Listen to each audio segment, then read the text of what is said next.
Blessed morning every guys! Flex ko lang po ang aming farm turned over dito sa Nasugbu, Batangas habang nanunungkit ng mangga.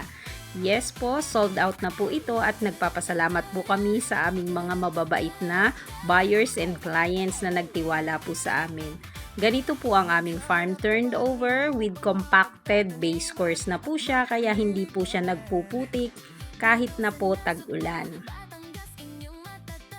And meron na rin po itong mga solar lamp post na pwede na rin pong gamitin ng bottleneck kapag po sila ay nagpakabit na ng kuryente.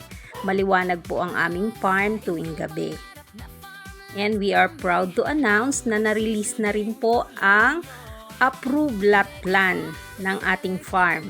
Kaya in less than 6 months ay marirelease na rin po ang title nito.